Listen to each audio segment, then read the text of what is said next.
எல்லாருக்கும் வணக்கம்ங்க. நான் டாக்டர் கார்த்திகேயன். ஆளை இல்லாத ஊருக்கு இலுப்பை பூ சர்க்கரை அப்படின்னு சொல்லிட்டு ஒரு பழமொழி இருக்கு, கேள்விப்பட்டிருப்பீங்க. இதுதாங்க அந்த இலுப்பை மரம். இலுப்பை பூ அப்படிங்கிறது ஒரு வருஷத்துக்கு 200 கிலோ இலுப்பை பூ நம்மளுக்கு கிடைக்குது. அந்த 200 கிலோ இலுப்பை பூல இருந்து நம்மளுக்கு கிட்டத்தட்ட 60 லிட்டர் இலுப்பை எண்ணெய் கிடைக்கும், 140 கிலோகிராம் சர்க்கரை கிடைக்கும், 60 கிலோ எரிசாராயம் இது கூட கிடைக்குங்க. ஆங்கிலத்துல மஹுவா ட்ரீ அப்படின்னு சொல்லிட்டு அழைக்கப்படக்கூடிய இந்த மரம் அப்படிங்கிறது இந்தியா முழுக்க இருக்குங்க. தமிழ்நாடு மட்டும் இல்ல, அந்த காலத்துல தமிழ்நாட்டுல நிறைய இருந்துச்சுங்க. ஏக்கர் கணக்குல மன்னர்கள் இதை விளைவிச்சாங்க. இந்தியாவோட மற்ற மாநிலங்கள்லயும் அதிகமா விளைவிக்கப்பட்டதா இருந்திருக்கு. ஆனா இன்னைக்கு இலுப்பை மரம் அப்படிங்கறதே அருகி விட்டது. ரொம்ப அரிதாதான் நம்மளால பார்க்க முடியுது. மேலும் நான் சொன்னேன் இல்லையா, இந்த எரி சாராயம் அப்படிங்கறதெல்லாம் இலுப்பை மரத்துல இருந்து எடுக்கக்கூடிய ஒரு ஸ்பெஷாலிட்டி திங். இப்போ மெக்சிகன் ட்ரிங்க் டக்கீலா அப்படிங்கிறது ஒரு பாரம்பரிய சின்னமா அவங்க வச்சுட்டாங்க. இன்னைக்கு உலகம் முழுக்க அது ஃபேமஸ். அது மாதிரி இந்த ஒரு குறிப்பிட்ட மரத்துல இருந்து வர எடுக்கக்கூடிய எரிசாராயம் அப்படிங்கிறது ரொம்ப ஸ்பெஷலா கருதப்பட்டிருக்கு. ஆனா ஆங்கிலேயர்கள் தங்களோட பானங்கள் பிரபலமாகணும் அப்படிங்கிறதுக்காக இதை டோட்டலா கட் பண்ணிட்டாங்க. இதை தடை செஞ்சுட்டாங்க அவங்க பீரியட்ல. அதனால தானோ என்னவோ போக போக இந்த இலுப்பை மரங்களோட எண்ணிக்கை அப்படிங்கிறது மிக அதிகமா குறைஞ்சு போச்சுங்க. இலுப்பை மரத்துக்கு பல பயன்பாடுகள் இருக்கு. ஃபர்ஸ்ட் கொஞ்சம் இன்ட்ரெஸ்டிங்கான விஷயத்துக்கு வருவோம். பழந்தமிழர்கள் இலுப்பை பூவின் பழத்தையும் சதை பகுதியும் இலுப்ப பூவையும் கொதிக்க வச்சு ஒரு விதமான சோமபானம் தயாரிச்சிருக்கிறாங்க. உடல் நலத்துக்கு தீங்கு விளைவிக்காதது அப்படின்னு சொல்லி கிளைம் பண்றாங்க. பீகார், ராஜஸ்தான், மகாராஷ்டிரா, குஜராத் இன்னைக்கும் இது இருக்கு. அதாவது எல்லாரும் கிடையாது, அங்க இருக்கக்கூடிய பழங்குடியினர் இதை இன்னும் பயன்படுத்திட்டு வராங்க. ஆனா இதை வெரிஃபை பண்றதுக்கு நம்மகிட்ட எந்த ஆதாரமும் கிடையாது. அப்படிங்கறதுனால அடுத்த பாயிண்ட்டுக்கு வருவோம். இலுப்பை பூ மாதிரியே இலுப்பை விதைகள் பழந்தமிழகத்தில் இருளை விளக்கிய பெருமை இந்த இலுப்பைக்கு உண்டு.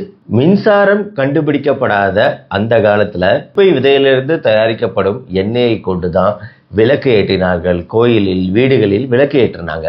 இந்த எண்ணெயில விளக்கு எரியும் போது ஒரு இதமான வாசனை, இயற்கையான வாசனை அப்படிங்கிறது காற்றில் பரவுங்க.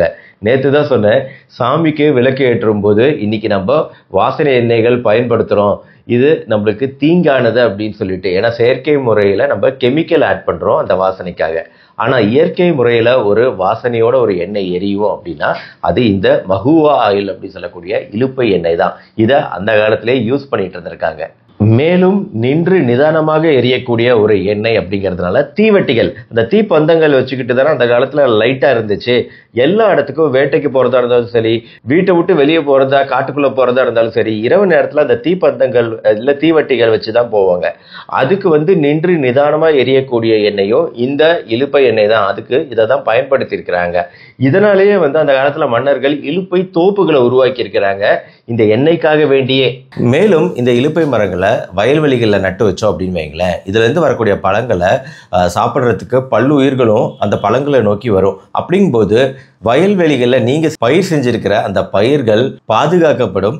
ஏன்னா இந்த பல்லுயிர்களுக்கும் பூச்சி இனங்களுக்கும் பறவைகளுக்கும் உணவாக இந்த மரத்தோட பழங்கள் பயன்படும். அதனால உங்க பயிர்கள் தப்பிக்கும். இந்த மரங்களை பிரிட்டிஷ்காரங்க தடை பண்ணின பின்னாடியுமே 1950களில் ஒரு 30,000-35,000 மரங்கள் வரைக்கும் இருந்துச்சு. இன்னைக்கு தமிழ்நாட்டில் 10,000க்கும் குறைவாக தான் இந்த இலுப்பை மரங்கள் இருக்கிறதா கணக்கீடு செய்யப்பட்டிருக்கு.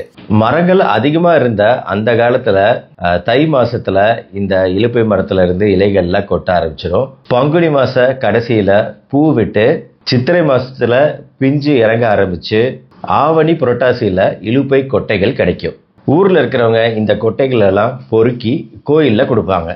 அதற்கு உரிய சம்பளமும் கொட்டைகளாகவே கொடுக்கப்படும். நான் சொல்றது அந்த காலத்துல. கொட்டைகள் அப்படிங்கிறது வருஷத்துக்கு ஒரு மரத்துக்கு 100 கிலோவாவது கிடைக்கும். ஈவன் பூக்கள் இதையெல்லாம் எடுத்து அதை மருந்துக்கும் மக்கள் பயன்படுத்தி இருக்கிறாங்க. இலுப்பை பூவை எடுத்து. ரெண்டாவது அந்த கால நம்பிக்கை, இலுப்பை தொட்டி கட்டினா தாய்மார்களுக்கு தாய்ப்பால் நன்றாக சுரக்கும் அப்படிங்கிறது. ஸோ சீசன் சமயத்தில் காலையிலையும் மாலையும் இந்த கொட்டைகளை பொறுக்கி அங்கே இருக்க வியாபாரி கிட்ட கொடுத்தா அவரு எண்ணெயா திருப்பி கொடுப்பாராமா. அதாவது 4 படி கொட்டைகளை கொடுத்தா 1 படி எண்ணெய் கொடுப்பாரு வியாபாரி. அந்த எண்ணெயில பலகாரம் செய்யறது, விளக்கு எரிக்கிறது, ஏற்கனவே சொல்லிட்டேன், குழம்பு தாளிக்கிறது, இப்படின்னு எல்லா விஷயத்துக்குமே இலுப்பை எண்ணெயை பயன்படுத்தியிருக்காங்க. இலுப்பை எண்ணெயில் விளக்கு ஏற்றினா எப்படி மனமா இருக்குமோ, வாசனையா இருக்குமோ, அதே மாதிரி சமையல் செஞ்சாலும் இல்லை பலகாரங்கள் செஞ்சாலும் அதுவுமே சுவையும் மனமும் கொண்டதாக இருக்கும். மேலும் இலுப்பை பூ கூட வந்து உப்பு, புளி, மிளகாய், கொத்தமல்லி சேர்த்து அரைச்சி சின்ன சின்ன உருண்டையாக பிடிச்சி வச்சுக்கிறது. இந்த உருண்டைகளை வந்து களிசட்டிக்காய் அப்படின்னு சொல்கிறாங்க. வயக்காட்டில் வேலை பார்க்குறப்போ இந்த உருண்டைகளை 1-2 உருண்டைகளை சாப்பிட்டு தண்ணி குடித்தா களைப்பே தெரியாமல் வேலை செய்யலாம். ப்ளஸ் குழந்தைகளுக்குமே இதை கொடுக்கலாம், நல்ல தின்பண்டமாக இருக்கும். இலுப்பை புண்ணாக்கு அப்படிங்கிறது கால்நடைகளுக்கு நல்லா பயன்படும், ஆடு மாடுகள் நல்லா வளரும். ஈவன் இலுப்பை புண்ணாக்கை கொண்டு அதை பொடியாக்கி தலைக்கு தேய்ச்சி குளித்தவங்களும் இருக்காங்க, பேன் பொடுகு எதுவும் வராமல் இருக்கும்னு. மேலும் இலுப்பை பூவை கொண்டு ஊறுகாயை தயாரிக்கலாம். அதாவது பல்வேறு விதமான சரும நோய்கள், ஸ்கின் டிசீசஸ், சர்க்கரை நோய், சளி, இருமல், வயிற்றுப்புண், சுவாச கோளாறுகள், காயம் போன்றவைக்கு இலுப்பை பூ, இலை, விதை, பட்டை எல்லாமே பயன்படுத்தப்பட்டு வருது. ஆனால் இதுக்கு எந்த அளவுக்கு எவிடன்ஸ் இருக்குது, மகுவா குறித்து நிறைய எவிடன்ஸ் ஆராய்ச்சிகள் நம்மளால் அறிவியல் கட்டுரைகளில் பார்க்க முடியல. மகுவா வந்து அறிவியல் ரீதியாக மதுக்கா லாங்கிஃபோலியா அப்படின்னு அழைக்கப்படக்கூடியது.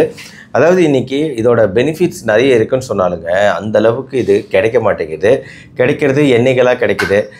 கடையில் டைரெக்டாக மகுவா ஆயில் அப்படின்னு சொல்லிட்டு இலுப்பை எண்ணெய்கள் கிடைக்குது. ஆனால் வந்து டைரெக்டாக நம்ம பயன்படுத்தக்கூடிய வகையில் நிறைய மரங்கள் இருந்தால் அதன் மூலமாக நம்ம மருத்துவ நன்மைகளை நேரடியாக பெற முடியும். ஆனால் அதை பயன்படுத்தக்கூடியவங்க ரொம்ப குறைஞ்சிக்கிட்டு வராங்க அப்படிங்கிறது தான் நிதர்சனமான உண்மை. ப்ளஸ் இதோட மருத்துவ பயன்பாடுகள் சில விஷயங்கள் இருக்குது. இதையெல்லாம் நம்ம வந்து ஃபுல்லாக சொன்னாலும் இதை வந்து பயன்படுத்தினாதானே வந்து இதை பற்றி நீங்கள் தெரிஞ்சுக்கிறது நல்லது. ஆனால் பயன்படுத்துறதுக்கு முதல்ல மகுவா இலுப்பை வேணுமே, இலுப்பை இல்லாமல் இருக்குது. இலுப்பை மரங்களை பாதுகாக்கணும், இலுப்பை எண்ணெய்கள் நம்மளுக்கு கிடைக்கணும், ஒரிஜினலாக கிடைக்கணும், அதை பயன்படுத்தணும் அப்படின்னா கண்டிப்பாக நம்மளுக்கு இன்றைக்கி கிடைக்கக்கூடிய எண்ணெய்களை விட நல்ல குவாலிட்டியான ஒரு எண்ணெய் கிடைக்குங்க. நல்லா இந்த எண்ணெய் வந்து நல்லா நெய் மாதிரி நல்லா திக்காக இருக்கக்கூடிய ஒரு எண்ணெய். உண்மையிலேயே மீண்டும் வந்து இது திரும்பி வரணும் அப்படிங்கிறதுக்காக தான் இந்த இலுப்பை குறித்த வீடியோவே. ஆங்கிலேயர்கள் அவங்களோட சுயநலத்துக்காக இதை அழிச்சிட்டாங்க அப்படின்னு சொல்லலாம். மீட்டு எடுக்க வேண்டியது நம்மளோட கடமை. இந்த வீடியோ பிடிச்சிருச்சுன்னா லைக் பண்ணுங்கள், உங்கள் ஃப்ரெண்ட்ஸ் அண்ட் ரிலேட்டிவ்ஸ்க்கு ஷேர் பண்ணுங்கள். நம்ம சேனல் டாக்டர் கார்த்திகேயன் மறக்காமல் சப்ஸ்கிரைப் பண்ணி ஃபாலோ பண்ணுங்கள்.